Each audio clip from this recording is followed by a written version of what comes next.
그럼 아버지는 어떻게 생각하세요? 재수야, 내가 결정해라. 형이 나쁜 뜻으로 하는 일은 아닐 테니까. 결국 재수는 도장을 꺼냅니다. 손이 미세하게 떨리지만 가족을 믿기로 합니다. 도장이 서류에 찍힙니다. 그 순간 미자의 눈빛이 번뜩입니다.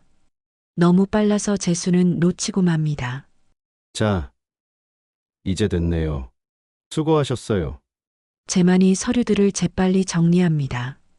생각보다 서둘러서 하는 모습이 조금 이상하긴 하지만 재수는 대수롭지 않게 생각합니다. 형님, 그럼 실제 계약할 때는 언제 상의하죠? 아, 그건 개발업체에서 연락 오면 다시 모여서 논의하자. 오늘은 그냥 첫걸음인 셈이야. 점심을 먹으면서도 재수는 계속 찝찝합니다. 뭔가 놓친 게 있는 것 같은데 무엇인지 알 수가 없습니다. 구독과 좋아요는 사랑입니다. 박재수는 새벽 5시에 눈을 뜹니다. 48살, 20살부터 지금까지 28년을 이 시골 마을에서 아버지와 함께 살아온 남자죠. 하지만 오늘 아침은 뭔가 다릅니다. 평소와 달리 아버지가 마루에 앉아 심각한 표정으로 무언가를 골똘히 생각하고 계시거든요. 아버지, 무슨 일 있으세요? 재수야. 어젯밤 재만이한테 전화가 왔다. 오늘 내려온다더라. 재수의 등골이 서늘해집니다. 형 재만이 갑자기 내려온다고요? 명절도 아닌데? 보통 1년에 한두 번, 그것도 바쁘다며 하루 만에 올라가는 형이 갑자기 내려온다니 심상치 않습니다. 무슨 일로 내려오신대요? 땅 이야기를 하자더라. 중요한 얘기가 있다고. 재수는 가슴이 답답해집니다. 형이 내려올 때마다 하는 얘기가 바로 그것이거든요. 이 땅 언제까지 붙들고 있을 거냐, 개발 바람이 부는데 팔 때 팔아야 한다는 그 지긋지긋한 이야기 말입니다. 오전 10시쯤 검은색 승용차가 마을 입구에 나타납니다. 형 재만과 형수 미자가 내립니다. 재만은 여전히 말쑥한 정장 차림이고 미자는 브랜드 가방을 들고 있죠. 도시 냄새가 물씬 풍깁니다. 아버지, 안녕하세요. 재수야, 잘 지냈지? 재만의 인사는 형식적입니다. 포옹 한 번 없이 손만 살짝 잡고 마는 거죠. 미자는 더 노골적입니다. 마을의 흙먼지를 피하려는 듯 조심스럽게 걸음을 옮깁니다. 아버지, 건강하시죠? 재수 씨도 고생 많으세요. 점심을 먹으면서 재만이 본격적인 이야기를 꺼냅니다. 아버지, 이번에 큰 개발업체에서 이 일대 땅을 매입하려고 합니다. 가격도 상당히 좋고요. 재수가 젓가락을 내려놓습니다. 형님, 또 그 이야기예요? 저희는 팔 생각 없다고 여러 번 말씀드렸잖아요. 재수야, 넌 세상 물정을 모르는구나. 지금 안 팔면 나중에 후회한다. 미자가 끼어듭니다. 맞아요. 요즘 부동산 시장이 어떤데요? 기회는 지나가면 다시 안 와요. 아버지는 묵묵히 밥만 드십니다. 재수는 답답합니다. 아버지가 무슨 생각을 하시는지 알 수가 없거든요. 식사 후 재만은 아버지를 따로 모시고 방으로 들어갑니다. 재수는 마당에서 미자와 어색하게 앉아 있죠. 재수 씨, 솔직히 말하면 오빠도 이 결정이 쉽지 않아요. 하지만 아버지와 재수 씨 미래를 생각해서 하는 말이에요. 형수님, 저는 이 땅에서 계속 살고 싶어요. 아버지도 마찬가지고요. 그런데 혼자서 이 넓은 땅을 어떻게 관리하실 거예요? 아버지 연세도 있으시고. 1시간 후 방에서 아버지와 재만이 나옵니다. 아버지의 표정이 어둡습니다. 재수야, 가족회의를 해야겠다. 재수의 심장이 쿵쿵 뜁니다. 설마 아버지께서 형의 말에 넘어가신 건 아니겠죠? 아버지, 무슨 말씀이세요? 재만이 대신 입을 엽니다. 재수야, 현실을 받아들여야 해. 아버지 혼자 이 땅을 관리하기엔 너무 힘들어지셨어. 그리고 솔직히 말하면 너도 결혼해서 독립해야 할 나이 아니야? 재수는 주먹을 꽉 쥡니다. 형님, 전 결혼 생각 없어요. 아버지 모시고 이 땅 지키며 살 거예요. 그게 인생이야? 평생 이 시골에 박혀서? 미자가 달래듯 말합니다. 재수 씨, 오해하지 마세요. 우리가 재수 씨를 내쫓자는 게 아니에요. 다만 이 땅을 좀 더 가치 있게 활용하자는 거죠. 그때 아버지가 입을 여십니다. 재수는 나 없으면 이 땅을 어찌할 거냐. 순간 침묵이 흐릅니다. 재수는 아버지의 말 속에 담긴 걱정을 읽습니다. 하지만 동시에 형과 형수의 눈빛에서 기회를 포착하는 빛을 봅니다. 재만이 차분하게 말합니다. 아버지, 그래서 지금 결정해야 하는 거예요. 재수 미래도 생각해서 말이에요. 재수는 속으로 중얼거립니다. 내 인생 도장 찍어가며 산 건 아닌데 왜 자꾸 형이 그걸 뺏으려 들지. 해가 지고 저녁이 되자 재만과 미자는 마을 여관에서 하룻밤 머물겠다고 합니다. 내일 본격적인 이야기를 하자면서요. 아버지, 하룻밤 잘 생각해 보세요. 내일 아침에 최종 결정하죠. 그들이 떠난 후 재수와 아버지는 조용히 저녁을 먹습니다. 평소보다 말이 없습니다. 아버지, 진짜 땅을 파실 생각이세요? 아버지는 한참 동안 말이 없으시다가 천천히 입을 여십니다. 재수야, 나도 모르겠다. 재만이 말도 일리가 있고, 하지만 이 땅은 우리 삶 자체인데. 재수는 가슴이 먹먹합니다. 아버지께서 흔들리고 계십니다. 그날 밤 재수는 잠을 이루지 못합니다. 창밖 눈을 바라보며 불안이 가슴을 짓누릅니다. 내일이면 모든 게 결정날 것 같습니다. 그리고 그 결정이 자신에게 유리하지 않을 것 같다는 예감이 듭니다. 새벽 4시 재수는 포기하고 일어납니다.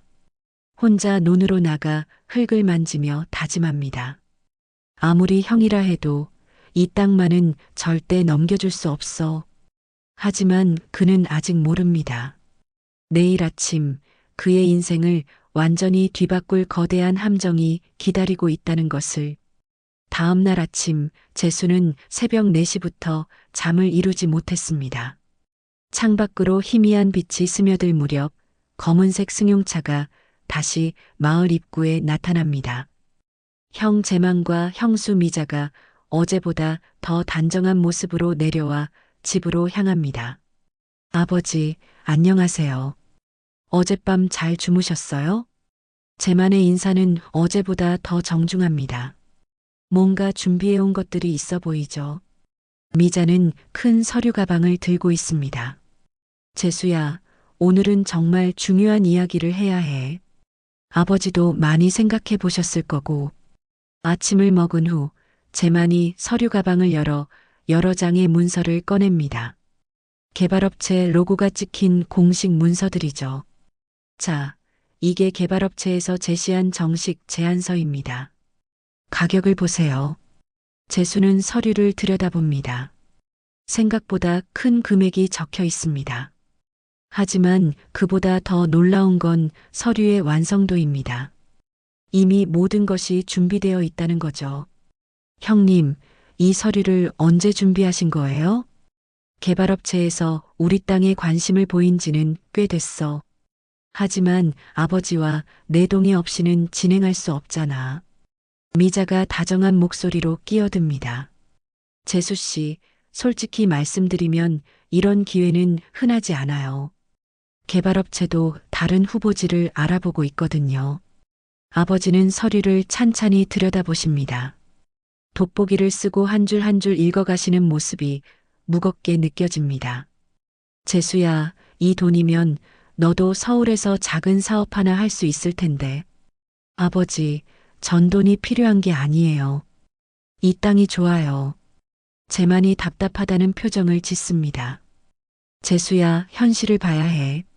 아버지 연세가 몇인데 언제까지 농사를 지으실 거야? 형님이 걱정할 일이 아니에요. 제가 다 할 수 있어요. 그때 미자가 또 다른 서류를 꺼냅니다. 재수 씨, 이것 좀 보세요. 이건 단순한 협의용 서류예요. 개발업체에서 정식 계약 전에 가족들 의견을 확인하는 절차거든요. 재수는 서류를 받아듭니다. 생각보다 간단해 보입니다. 몇 줄의 문장과 서명란이 전부죠. 이건 뭐예요? 아, 이건 그냥 행정적 절차예요. 실제 계약은 나중에 따로 하는 거고요. 지금은 그냥 가족들이 논의했다는 걸 확인하는 정도예요. 미자의 설명은 자연스럽고 설득력 있습니다. 마치 정말 중요하지 않은 서류인 것처럼 들리죠. 형수님, 그럼 이걸 써도 실제로 땅을 파는 건 아니라는 말씀이죠? 당연하죠. 이건 단지 협의용 서류야. 실제 계약은 따로 해야 하는 거예요. 재수 씨 몫도 당연히 챙겨드리고요. 제만도 거들어줍니다. 재수야, 이건 정말 형식적인 거야. 개발업체에서 가족 간 분쟁이 없다는 걸 확인하려는 거지. 실제 계약할 때는 우리가 다 상의해서 결정하는 거고. 아버지가 말씀하십니다. 재수야, 가족끼리 뭘 그리 복잡하게 하냐? 형이 그런다면 그런 거겠지. 재수는 망설입니다. 뭔가 찝찝하지만 가족들이 모두 단순한 절차라고 하니 의심하기도 그렇습니다. 특히 아버지까지 그렇게 말씀하시니까요. 정말 이걸 써도 땅을 팔겠다는 게 아니죠? 미자가 다정하게 웃으며 대답합니다. 재수 씨, 제가 거짓말할 이유가 있겠어요? 우리가 한 가족인데. 이건 그냥 절차상 필요한 서류예요. 재수는 서류를 다시 들여다봅니다. 내용이 좀 애매하긴 하지만 가족들이 모두 괜찮다고 하니 별일 아닐 거라는 생각이 듭니다. 그럼 아버지는 어떻게 생각하세요? 재수야, 내가 결정해라. 형이 나쁜 뜻으로 하는 일은 아닐 테니까. 결국 재수는 도장을 꺼냅니다. 손이 미세하게 떨리지만 가족을 믿기로 합니다. 도장이 서류에 찍힙니다. 그 순간 미자의 눈빛이 번뜩입니다. 너무 빨라서 재수는 놓치고 맙니다. 자, 이제 됐네요. 수고하셨어요. 재만이 서류들을 재빨리 정리합니다. 생각보다 서둘러서 하는 모습이 조금 이상하긴 하지만 재수는 대수롭지 않게 생각합니다. 형님, 그럼 실제 계약할 때는 언제 상의하죠? 아, 그건 개발업체에서 연락 오면 다시 모여서 논의하자. 오늘은 그냥 첫걸음인 셈이야. 점심을 먹으면서도 재수는 계속 찝찝합니다. 뭔가 놓친 게 있는 것 같은데 무엇인지 알 수가 없습니다. 형수님, 아까 그 서류 사본 하나 받을 수 있을까요? 아, 그건 개발업체에서 가져간 다음에 사본 떠서 드릴게요. 지금은 원본만 있어서요. 오후에 재만과 미자가 서울로 올라간다고 합니다. 떠나기 전에 재만이 재수의 어깨를 두드립니다. 재수야, 오늘 잘했어. 가족이니까 서로 믿고 의지해야지. 그들이 떠난 후 재수는 아버지와 함께 앉아 있습니다. 둘 다 말이 없습니다. 아버지, 제가 잘한 걸까요? 재수야, 형을 믿어보자. 나쁜 뜻으로 하는 일은 아닐 거야. 하지만 아버지의 목소리에도 확신이 없습니다. 그날 저녁 재수는 혼자 눈을 거닙니다. 오늘 도장을 찍은 순간이 자꾸 머릿속에 떠오릅니다. 그때 미자의 표정, 재만이 서류를 서둘러 정리하던 모습, 사본을 주지 않겠다던 말. 뭔가 이상해. 정말 단순한 서류였다면 왜 사본을 안 주지? 하지만 이미 도장은 찍었습니다. 되돌릴 수 없죠. 밤이 깊도록 재수는 잠들지 못합니다. 가슴 한구석에서 불안이 자라나고 있습니다. 마치 돌이킬 수 없는 실수를 저지른 것 같은 느낌이죠. 내가 너무 예민한 건가? 가족인데 설마.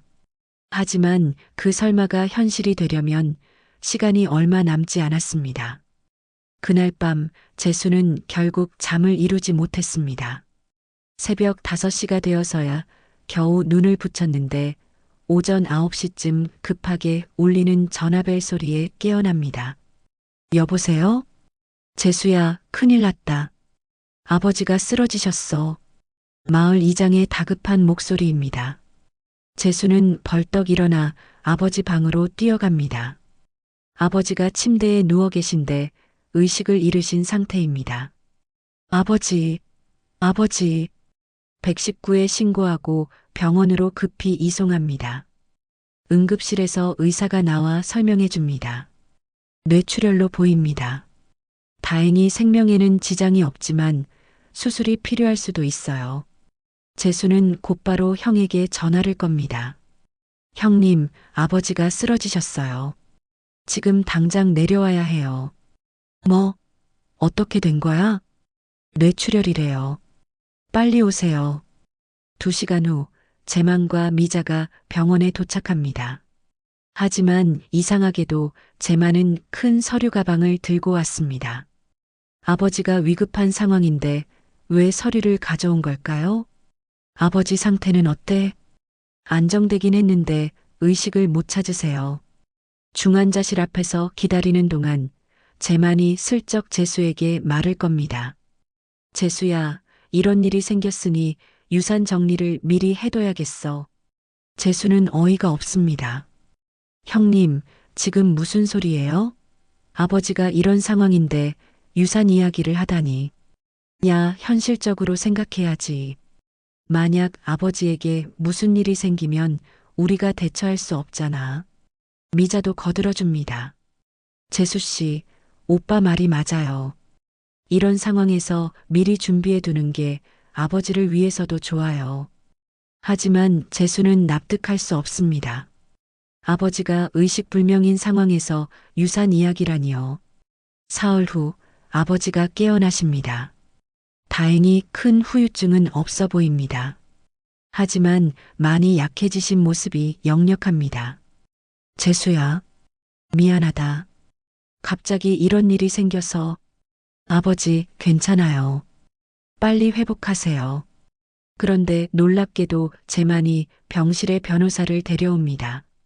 아버지, 이분은 유언장 작성을 도와주시는 변호사님이에요. 형님, 지금 뭐 하는 거예요? 재수야, 아버지 상태가 이렇게 되니까 유언장을 미리 작성해 두시는 게 좋겠어. 아버지는 힘없이 고개를 끄덕이십니다. 그래. 나도 이제 늙었으니 준비해둬야겠구나. 재수는 뭔가 불안하지만 아버지가 동의하시니 어쩔 수 없습니다.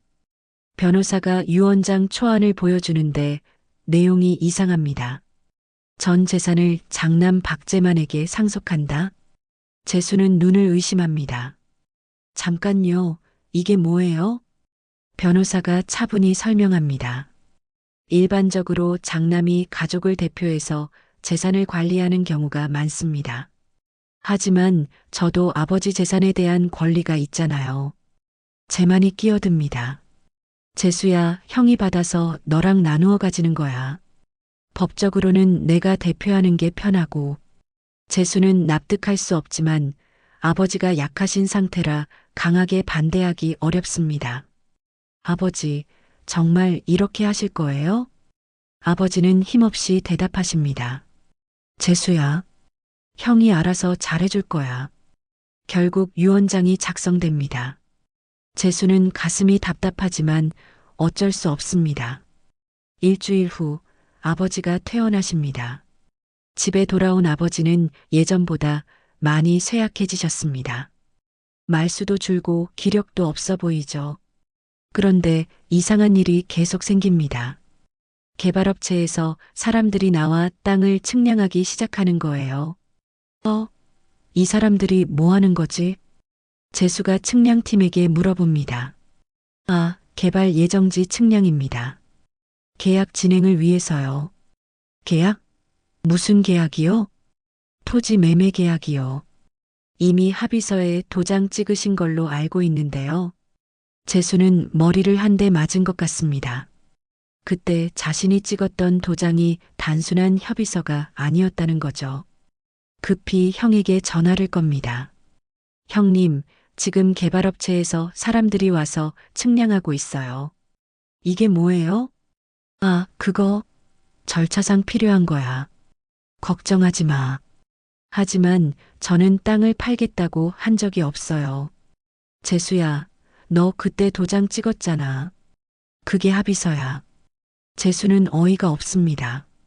형님이 협의용 서류라고 하셨잖아요. 실제 계약은 따로 한다고. 그게 실제 계약이야. 내가 제대로 안 읽어본 거지. 재수는 화가 치밉니다. 형님, 이건 사기잖아요. 사기? 야, 너 지금 뭐라고 하는 거야? 가족한테 사기라니. 전화가 끊어집니다. 재수는 멘붕 상태입니다. 그날 저녁 더 충격적인 일이 벌어집니다. 아버지가 갑자기 쓰러지신 거예요. 이번에는 심장마비입니다. 아버지, 아버지. 다시 병원으로 이송하지만 이번에는 손을 쓸 수 없었습니다. 아버지가 돌아가신 거죠. 장례식장에서 재만이 모든 절차를 주도합니다. 재수는 슬픔에 잠겨 있는데 재만은 벌써 유산 정리 이야기를 합니다. 재수야, 유언장대로 진행해야겠어. 형님, 아버지 장례도 아직 안 끝났는데 현실적으로 처리해야 할 일들이 많아. 장례 사흘 후 유언장이 공개됩니다. 내용은 예상대로입니다. 전 재산을 장남 박재만에게 상속한다. 재수는 그제야 모든 걸 깨닫습니다. 자신이 완전히 속았다는 것을. 그때 찍었던 도장, 병원에서의 유언장, 모든 게 계획된 일이었다는 걸 말이죠. 형님, 이건 아니지. 이 땅 제가 다 관리했잖아요. 재만은 차가운 표정으로 대답합니다. 그런 말은 법정 가서 하든가. 유언장이 법이지. 재수는 28년간 함께 살아온 형이 이렇게 변할 수 있다는 게 믿어지지 않습니다. 하지만 현실은 냉혹합니다. 모든 것을 잃었습니다. 아버지 장례를 치른 지 일주일이 지났습니다. 재수는 빈집에 혼자 앉아 멍하니 지냅니다.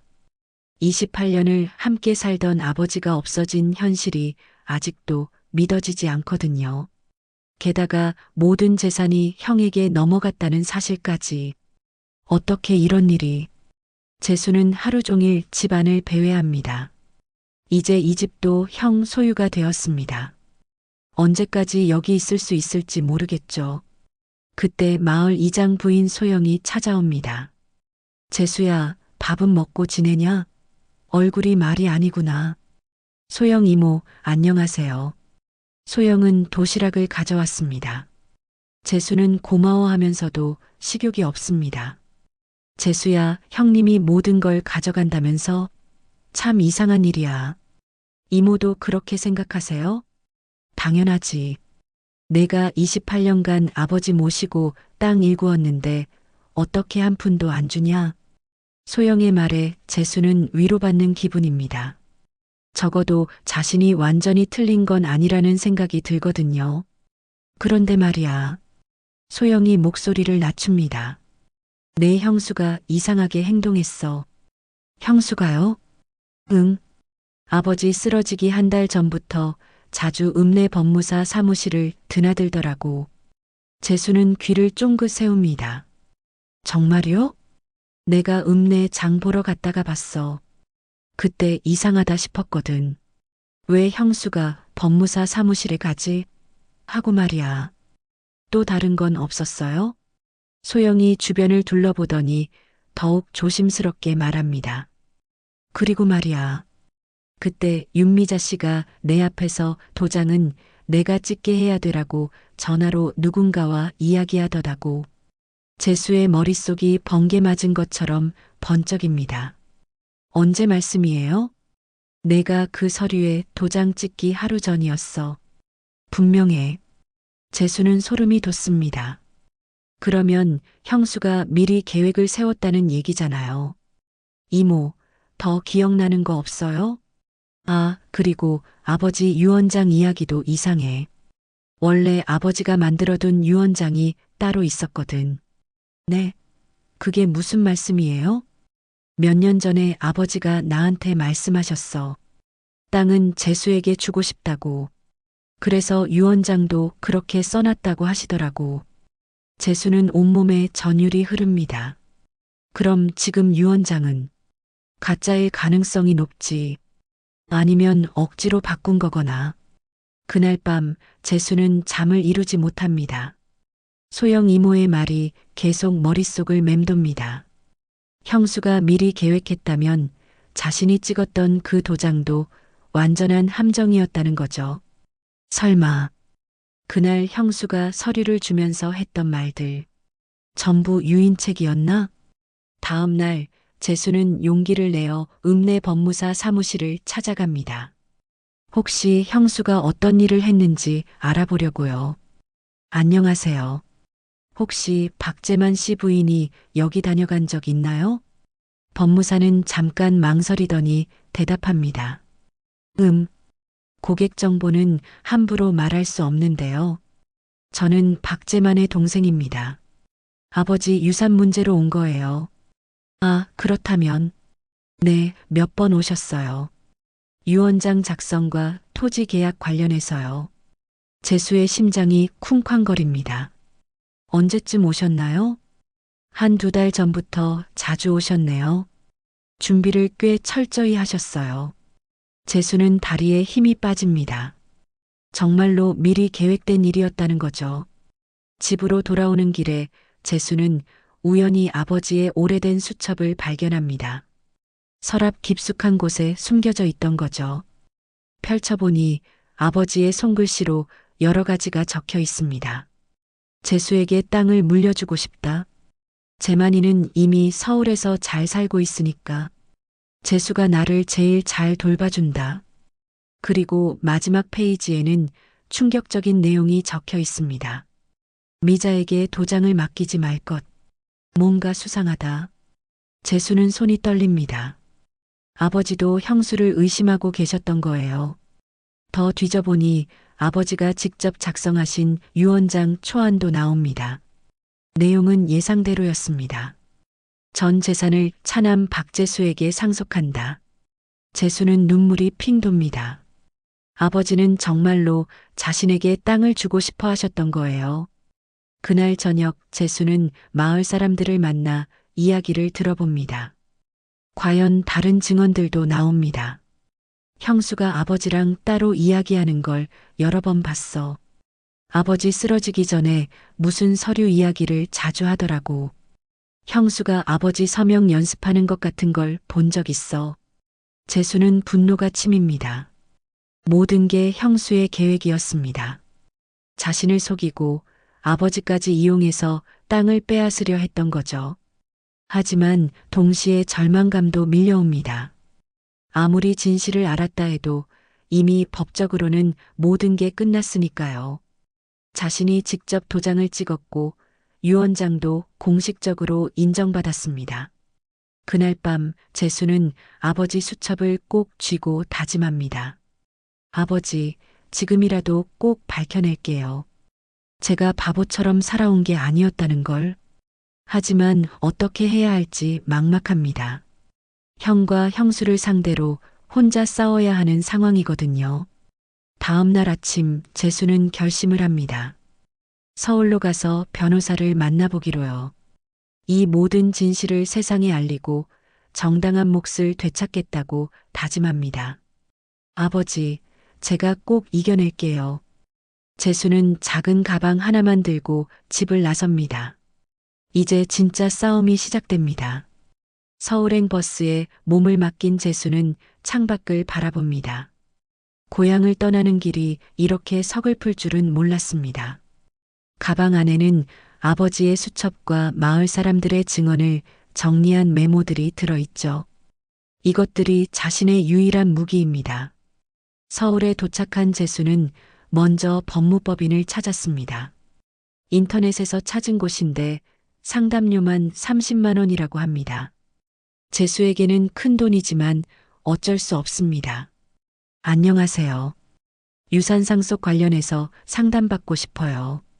변호사는 중년의 남성으로 재수의 이야기를 듣더니 고개를 젓습니다. 어려울 것 같은데요. 일단 서류부터 봅시다. 재수가 그때 찍었던 계약서 사본을 보여주자 변호사의 표정이 어두워집니다. 이게 문제네요. 여기 보세요. 분명히 토지 매매에 관한 모든 권리를 위임한다고 되어 있어요. 하지만 형수가 단순한 협의서라고 했어요. 그건 구두 약속이잖아요. 법적으로는 이 서류가 우선입니다. 재수는 머리가 띵해집니다. 그럼 어떻게 해야 하나요? 더 큰 문제는 이거예요. 도장 날짜를 보세요. 유언장 변경 이전이에요. 즉, 귀하께서 먼저 형님께 모든 권리를 넘긴 셈이 됩니다. 재수는 의자에 주저앉습니다. 완전히 함정에 빠진 거였죠. 변호사님, 그럼 정말 방법이 없나요? 사기나 강요가 있었다는 걸 증명할 수 있다면 모르겠지만, 현재로서는 쉽지 않아 보입니다. 상담을 마치고 나온 재수는 막막했습니다. 30만 원을 내고 들은 답변이 절망뿐이었거든요. 그날 저녁 재수는 고시원 하나를 얻었습니다. 보증금 없이 월세만 내면 되는 곳이었죠. 좁고 답답하지만 어쩔 수 없습니다. 다음 날 재수는 형이 다니는 회사 근처에서 기다렸습니다. 직접 만나서 이야기해보고 싶었거든요. 오후 6시쯤 재만이 회사에서 나옵니다. 재수를 보고 놀라는 표정을 짓습니다. 재수야, 너 여기서 뭐 하고 있어? 형님, 이야기 좀 해요. 무슨 이야기? 그 계약서 말이에요. 형수가 저를 속였잖아요. 재만의 표정이 차가워집니다. 속였다니? 너 지금 뭐라고 하는 거야? 형님도 알고 계셨죠? 그게 단순한 협의서가 아니라는 걸. 야, 내가 제대로 안 읽어본 거지. 우리가 언제 속였어? 재수는 분노가 치밉니다. 형님, 28년 동안 제가 아버지 모시고 땅 일군 걸 다 아시잖아요. 그런데 어떻게 이럴 수 있어요? 재수야, 현실을 봐. 유언장도 있고 계약서도 있어. 법적으로 다 끝난 일이야. 법적으로 끝났다고 해서 옳은 일인가요? 재만이 시계를 보더니 서둘러 말합니다. 야, 나 바빠. 이런 얘기 하지 말고 내 인생이나 챙겨. 그렇게 말하고는 택시를 타고 사라집니다. 재수는 서 있는 자리에서 분노와 절망이 교차합니다. 그날 밤 재수는 혼자 술을 마십니다. 편의점에서 산 소주 한 병이지만 마실수록 눈물이 나옵니다. 정말 내가 틀렸나? 가족을 너무 믿었나? 다음 날 재수는 우연히 인터넷 기사를 보게 됩니다. 유사한 사기 사건에 대한 내용이었죠. 가족 간의 부동산 사기가 생각보다 많다는 것을 알게 됩니다. 혹시 내 사건도 기사화할 수 있을까? 재수는 기자에게 연락해 봅니다. 처음에는 관심을 보이지 않던 기자가 이야기를 듣더니 흥미를 보입니다. 형수가 미리 계획했다는 증거가 있나요? 네, 마을 사람들 증언도 있고 아버지 수첩도 있어요. 한번 만나서 자세히 이야기해 봅시다. 희망이 보이기 시작합니다. 며칠 후 재수는 기자와 만납니다. 모든 자료를 보여주고 자세히 설명합니다. 이거 정말 악질적이네요. 특히 아버지가 쓰러진 틈을 타서 유언장을 바꾼 부분은 기사로 쓸 수 있을까요? 네, 하지만 더 확실한 증거가 필요해요. 혹시 형수와의 통화 녹음이나 그런 건 없나요? 재수는 아쉬워합니다. 그런 걸 미리 준비할 생각은 못 했거든요. 하지만 일단 예비 기사는 써보겠어요. 반응을 보고 본격적으로 파보죠. 그때 재수의 핸드폰이 울립니다. 형수 미자에게서 온 전화입니다. 여보세요? 재수 씨, 요즘 이상한 소문이 돌고 있던데요. 목소리가 평소보다 날카롭습니다. 무슨 소문이요? 우리가 재수 씨를 속였다는 소문 말이에요. 혹시 재수 씨가 퍼뜨리는 거 아니에요? 재수는 당당하게 대답합니다. 사실을 말하는 게 소문인가요? 재수 씨, 정말 그러실 거예요? 우리가 한 가족인데. 가족이라면 더욱 정직해야 하는 거 아닌가요? 미자의 목소리가 위협적으로 변합니다. 재수 씨, 괜한 일 벌이지 마세요. 이미 다 끝난 일이니까 조용히 지내세요. 형수님이야말로 그동안 한 일들을 반성하세요. 전화가 끊어집니다. 재수는 오히려 시원합니다. 이제 더 이상 숨지 않겠다는 다짐이 서거든요. 그날 저녁 재수는 기자와 다시 통화합니다. 형수에게서 위협 전화가 왔어요. 그럼 더욱 확실한 증거네요. 떳떳하다면 왜 위협하겠어요? 재수는 결심을 굳힙니다. 이제 정면 승부를 할 때입니다. 기자님, 기사 써주세요. 저는 끝까지 싸울 겁니다. 알겠습니다. 사회 정의를 위해서라도 이런 일은 알려져야 해요. 재수는 처음으로 희망을 느낍니다. 혼자가 아니라는 생각이 드니까 용기가 생기거든요. 하지만 아직 진짜 싸움은 시작도 안 했습니다. 형과 형수가 가만히 있을 리 없거든요. 기자와의 만남 후 이틀이 지났습니다. 재수는 고시원에서 기사가 나오기를 기다리고 있었는데 갑자기 문자가 옵니다. 재수 씨, 급히 만나야 할 일이 생겼어요. 카페로 오세요. 기자 김영호에게서 온 문자입니다. 무슨 일인지 궁금해하며 약속 장소로 향합니다. 카페에 도착하니 김영호의 표정이 어둡습니다. 무슨 일 있나요? 재수 씨, 큰일 났어요. 형수가 저희 신문사에 연락했어요. 뭐라고 하던가요? 허위사실 유포로 고발하겠다고 하더라고요. 그리고 김영호가 잠깐 망설입니다. 그리고 뭐요? 형님 회사에서도 압력이 들어왔어요. 광고 중단하겠다고. 재수는 머리가 띵합니다. 형과 형수가 이렇게까지 나올 줄은 몰랐거든요. 그럼 기사는 못 쓰는 건가요? 일단 보류해야겠어요. 신문사에서 위험 부담을 지고 싶어 하지 않거든요. 재수는 절망감에 빠집니다. 마지막 희망이었던 언론마저 막혔으니까요. 그럼 저는 어떻게 해야 하나요? 더 확실한 증거를 찾아야 해요. 법적으로 다툴 수 있을 정도의. 카페를 나온 재수는 길을 걸으며 생각합니다. 과연 더 이상 무엇을 할 수 있을까요? 돈도 없고 권력도 없고 이제 언론마저 등을 돌렸습니다. 그때 핸드폰이 울립니다. 낯선 번호입니다. 여보세요? 재수 씨죠? 저는 박미선이라고 해요. 누구세요? 저는 윤미자 씨 친구예요. 할 말이 있어서 연락드렸어요. 재수의 심장이 빨라집니다. 무슨 말씀이신지? 전화로는 위험해요. 내일 오후 2시에 홍대 앞 카페 라떼에서 만나요. 전화가 끊어집니다. 재수는 혼란스럽습니다.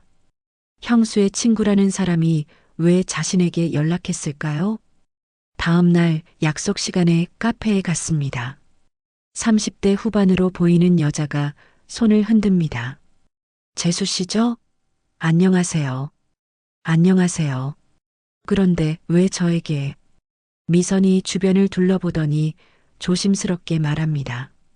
사실 미자 언니가 하는 일을 더 이상 볼 수가 없어서요. 무슨 뜻이에요? 언니가 몇 달 전부터 재수 씨 일로 고민이 많았어요. 어떻게 하면 땅을 뺏을 수 있을까 하고. 재수는 숨이 막힙니다. 정말요? 네. 제가 들은 이야기를 해드릴게요. 미선은 가방에서 작은 녹음기를 꺼냅니다. 이걸 들어보세요. 녹음기에서 미자의 목소리가 나옵니다. 재수 그 바보는 뭘 모르니까. 협의서라고 하면 무조건 믿을 거야. 하지만 나중에 문제되지 않을까? 뭘, 이미 도장 찍었는데 어쩌겠어? 법적으로는 우리가 이기는 거야. 재수는 온몸이 떨립니다. 정말로 계획적인 사기였던 거죠. 이걸 어떻게 구하신 거예요? 언니가 술 마시고 전화할 때 몰래 녹음했어요. 양심이 찔려서.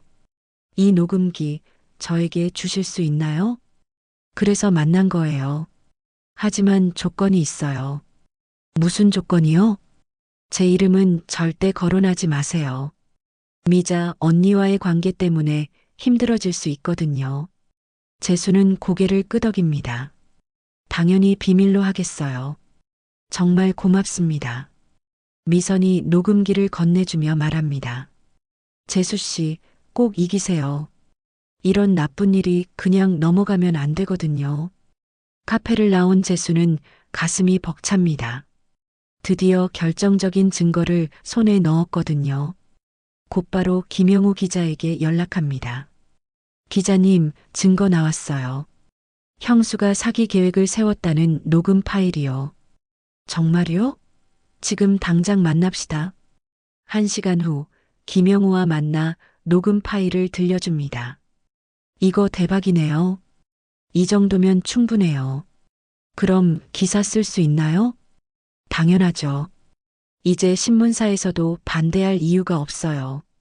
하지만 김영우가 걱정스러운 표정을 짓습니다. 다만 조심해야 해요. 형수 측에서 반격해올 가능성이 높거든요. 어떤 반격이요? 녹음의 불법성을 문제 삼을 수도 있고 편집되었다고 주장할 수도 있어요. 재수는 각오를 다집니다. 그래도 해야죠. 진실을 밝혀야 하니까. 그날 저녁 재수는 변호사에게도 연락합니다. 녹음 파일을 들려주자 변호사의 반응이 달라집니다. 이거라면 사기 혐의로 고발할 수 있어요. 유언장 무효 소송도 가능하고요. 정말요? 네, 하지만 소송 비용이 만만치 않을 거예요. 재수는 돈 걱정이 됩니다. 하지만 포기할 수는 없습니다. 일단 진행해 주세요. 돈은 어떻게든 마련하겠어요. 이틀 후 기사가 나옵니다. 제목은 형수의 치밀한 계획, 28년 농사 지은 땅 사기로 빼앗겨입니다. 기사가 나가자마자 재수의 핸드폰이 불타기 시작합니다. 먼저 형에게서 전화가 옵니다. 야, 너 미쳤어? 왜 기사를 냈어? 형님이 먼저 잘못했잖아요. 잘못? 우리가 뭘 잘못했다고? 녹음 파일 들어보세요. 형수가 직접 인정했잖아요. 잠깐 침묵이 흐르더니 재만이 화를 냅니다. 그 녹음이 진짜라는 보장이 어디 있어? 조작할 수도 있는 거잖아. 형님도 이제 와서 그런 말씀하시는 거예요? 야, 재수야. 마지막으로 경고한다. 그만둬. 안 그러면 너만 손해야. 전화가 끊어집니다. 10분 후 이번에는 미자에게서 전화가 옵니다. 재수 씨, 정말 끝까지 가실 거예요? 목소리가 차갑고 위협적입니다. 형수님이야말로 지금이라도 사과하세요. 나도 이제 안 참아요. 재수 씨 과거 다 파헤쳐서 망신시켜 드릴 거예요. 별로 숨길 것도 없는데요. 그럼 두고 봅시다. 전화가 끊어진 후 재수는 무서우면서도 후련합니다. 이제 진짜 전쟁이 시작된 거니까요. 기사가 나간 지 사흘이 지났습니다. 재수는 변호사 사무실에서 고발장을 작성하고 있었습니다. 사기와 문서 위조 혐의로 형과 형수를 고발하는 거죠. 이제 검찰에서 수사를 시작할 겁니다. 각오하세요. 변호사의 말에 재수는 고개를 끄덕입니다. 드디어 법적 대응을 시작하는 거니까요. 그런데 변호사 사무실을 나오는 길에 재수는 깜짝 놀랍니다. 입구에서 기다리고 있는 사람이 있거든요. 바로 형 재만입니다. 재수야, 이야기 좀 하자. 재만의 표정이 심각합니다. 평소와 달리 초라해 보이기까지 하죠. 형님, 여기서 뭐 하세요?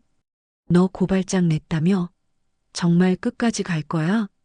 형님이 먼저 잘못했잖아요. 재만이 한숨을 내쉽니다. 재수야, 솔직히 말할게. 나도 미자가 이렇게까지 할 줄은 몰랐어.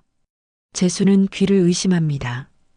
형이 형수를 탓하고 있는 거예요? 무슨 말씀이세요? 미자가 나한테 그냥 협의서라고 했어. 나도 속은 거야. 형님도 속았다고요? 응. 나는 정말 나중에 너랑 나누어 가지려고 했었어. 재수는 어이가 없습니다. 이제 와서 이런 말을 하다니요. 형님, 그럼 왜 그때는 아무 말도 안 하셨어요? 미자가 이미 일을 버려놓은 상황이었잖아. 어쩔 수 없었어. 어쩔 수 없다고요? 재만이 재수의 팔을 잡습니다. 재수야, 제발 고발장 취하해. 형이 잘못했어. 내가 보상해줄게. 하지만 재수는 더 이상 형을 믿을 수 없습니다. 형님, 이제 와서 그런 말씀하시면 안 되죠. 이미 너무 늦었어요. 재수야. 재수는 형을 뿌리치고 걸어갑니다. 뒤에서 재만이 소리칩니다. 후회하지 마. 미자는 만만한 상대가 아니야. 그날 저녁 재수는 고시원에서 뉴스를 보고 있었습니다. 자신의 사건이 지역 뉴스에 나온 거예요. 농촌 지역에서 발생한 가족 간 토지 사기 사건이 화제가 되고 있습니다. 화면에는 재수의 모습과 함께 인터뷰 내용이 나옵니다. 28년간 아버지를 모시고 농사를 지었는데 하루아침에 모든 걸 빼앗겼습니다. 뉴스를 보던 재수는 뭔가 이상함을 느낍니다. 자신이 한 말과 다르게 편집된 부분이 있거든요. 마치 자신이 돈에 욕심을 부리는 것처럼 보이게 만들어진 거죠. 그때 핸드폰이 울립니다. 김영우 기자입니다. 재수 씨, 큰일 났어요. 무슨 일이요? 형수 측에서 반박 기사를 냈어요. 그리고 재수 씨에 대한 악성 루머를 퍼뜨리고 있어요. 재수는 급히 인터넷을 검색해 봅니다. 정말로 자신에 대한 악의적인 기사들이 올라와 있습니다. 농사도 제대로 안 하고 놀고 먹던 동생, 형 재산 탐내, 녹음 파일은 조작, 무고한 형수 모함, 28년간 집에서 백수로 지낸 남성의 거짓 주장. 재수는 화가 치밉니다. 자신이 얼마나 성실히 살아왔는지 아는 사람들은 이런 기사를 믿지 않을 텐데 모르는 사람들은 오해할 수 있거든요. 더 충격적인 건 댓글들입니다. 농사 28년 했으면 뭐 하나 결과가 없는데 형이 성공해서 부러워서 그러는 거 아니야? 요즘 젊은이들 다 이래. 노력 안 하고 남 탓만. 재수는 절망감에 빠집니다. 진실을 말했는데 오히려 자신이 나쁜 사람으로 몰리고 있으니까요. 다음 날 더 큰 일이 벌어집니다. 미자가 기자회견을 연 거예요. 저는 무고한 피해자입니다. 시동생이 저희 가족을 모함하고 있어요. 화면 속 미자는 눈물을 흘리며 호소합니다. 남편과 저는 시동생을 위해서 최선을 다했어요. 하지만 욕심을 부리며 저희를 음해하고 있습니다. 녹음 파일은 어떻게 설명하시겠습니까? 기자의 질문에 미자가 대답합니다. 그건 악의적으로 편집된 거예요. 전후 상황을 빼고 일부분만 잘라낸 거죠. 그럼 원본을 공개하실 수 있나요? 저희가 그런 대화를 한 적이 없으니까 원본도 있을 수 없죠. 미자의 연기는 완벽했습니다. 정말로 억울한 피해자처럼 보이거든요. 기자회견 후 여론이 완전히 뒤바뀝니다. 사람들이 재수를 욕심쟁이로 보기 시작한 거죠. 형수가 불쌍하다. 남자가 28년간 농사 짓고도 결혼 못한 이유가 있을 것. 녹음 파일도 조작인 것 같다. 재수는 좌절감에 빠집니다. 진실을 말하는데 아무도 믿어주지 않으니까요. 그날 저녁 변호사에게서 전화가 옵니다. 재수 씨, 상황이 안 좋아요. 여론이 우리 쪽에 불리하게 돌아가고 있어요. 그럼 어떻게 해야 하나요? 더 확실한 증거가 필요해요. 녹음 파일만으로는 부족할 것 같아요. 재수는 막막합니다. 더 이상 무슨 증거를 찾을 수 있을까요?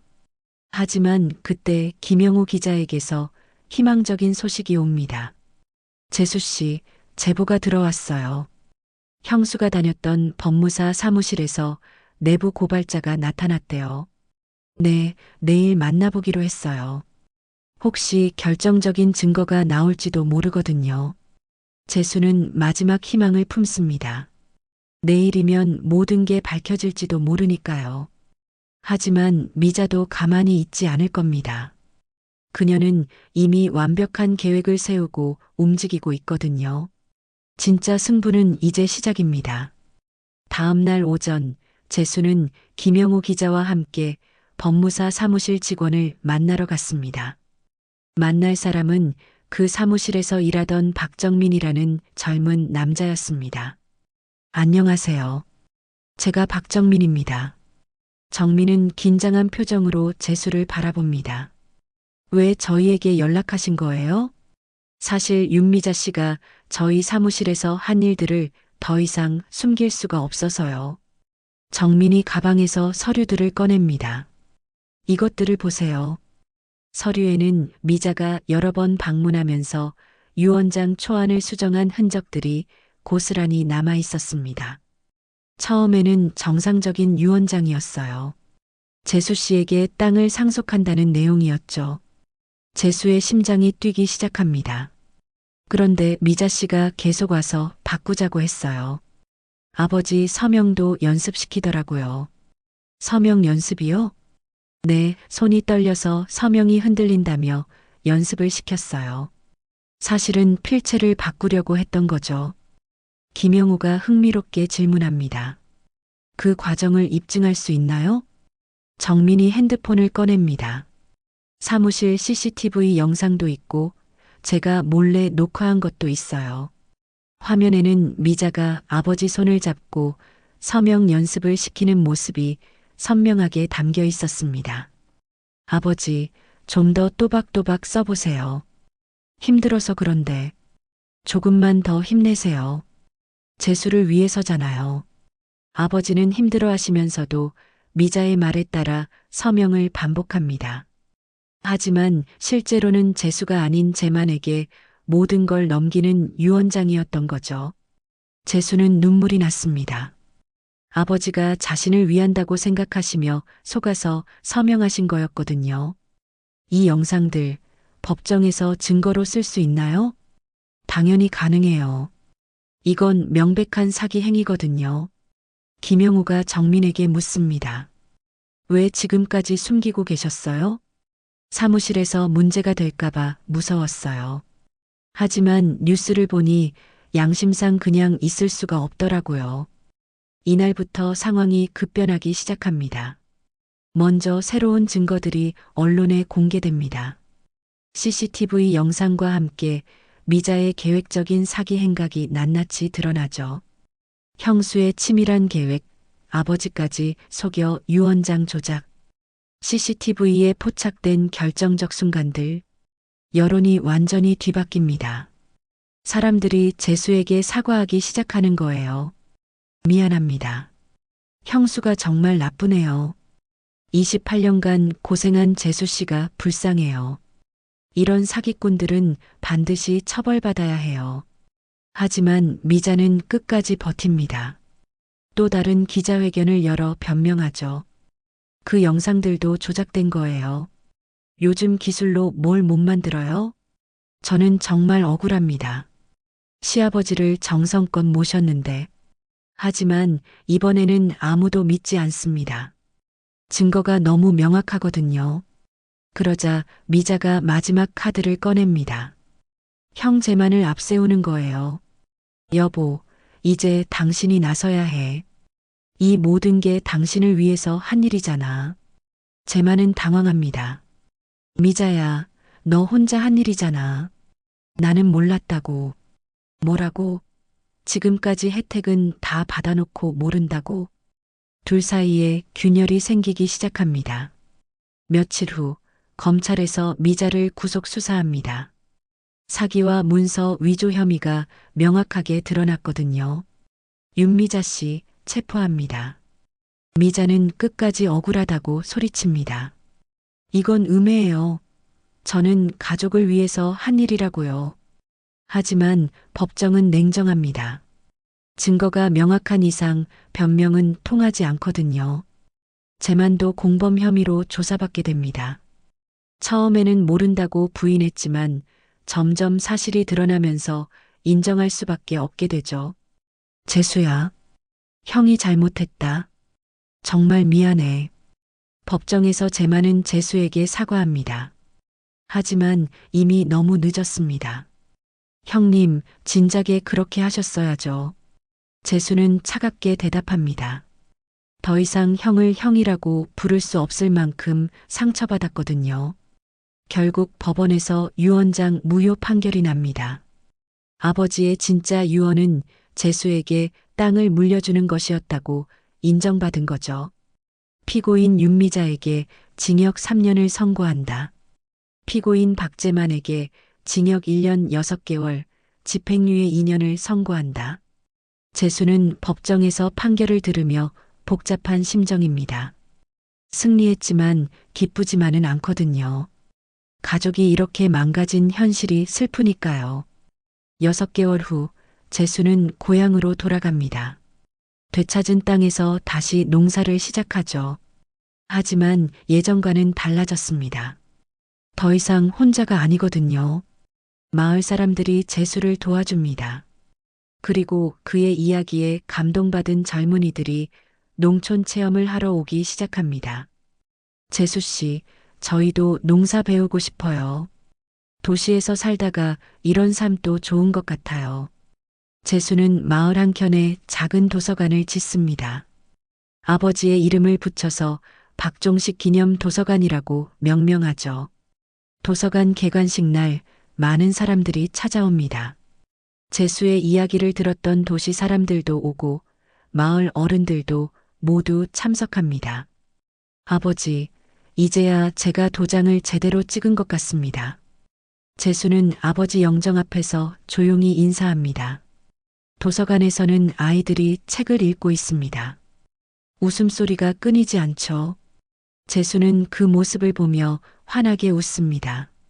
삶은 속이지 않는다. 진심은 언젠가 돌아온다. 재수는 이제 확신합니다.